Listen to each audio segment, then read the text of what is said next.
Hej, jeg skal bevise min sætning, som jeg lige har formuleret i opgave 3-4. Min sætning den lød, at i en ligesidet trekant er summen af et vilkårligt punkts parallelle afstande lig trekantens sidelængde.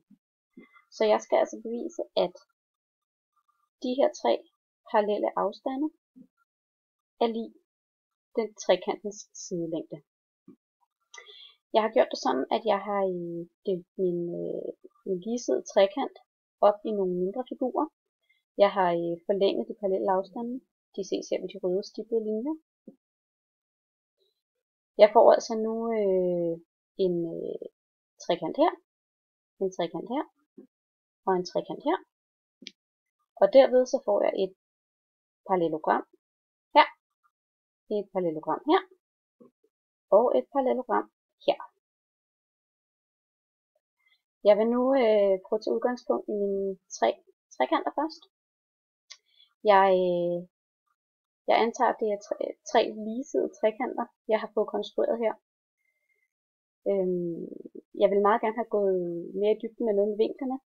Jeg ved blandt andet, at når to parallelle linjer, vi kunne sige for eksempel denne her parallelle linje og denne her parallelle linje, når de skæres af en tredje linje, som kunne være denne her, så ved jeg, at de enslægtende vinkler, det vil sige denne her og denne her, er ens. Jeg antager nu, at mine trekanter er ligeside alle tre. En ligesidet trekant defineres ved, at alle tre sider er lige lange, og derved så bliver vinklerne også de samme vinkler, det vil sige, at vi har en vinkel på 60 i alle vinkler her.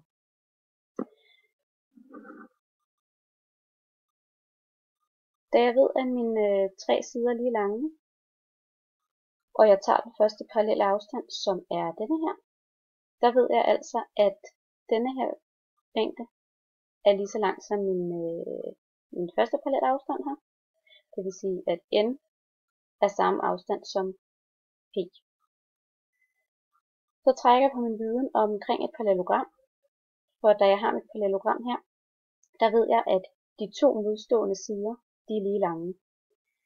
Ergo må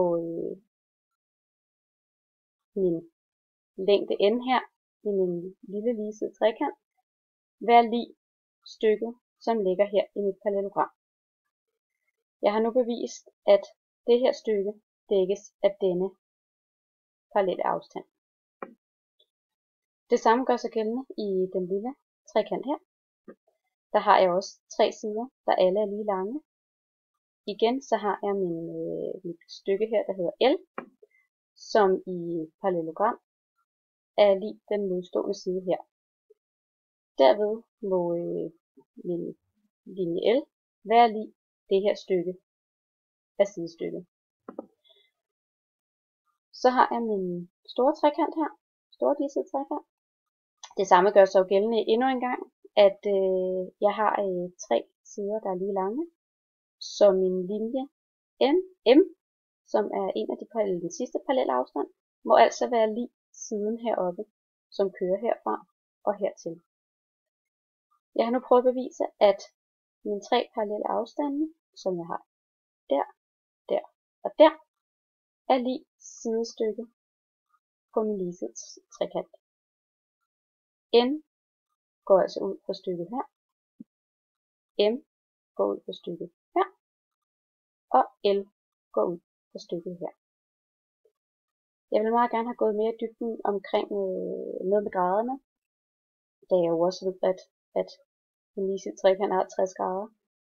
Men jeg kan simpelthen ikke få formuleret det bedre, end jeg har prøvet at gøre her. Så jeg håber, det er bevis nok.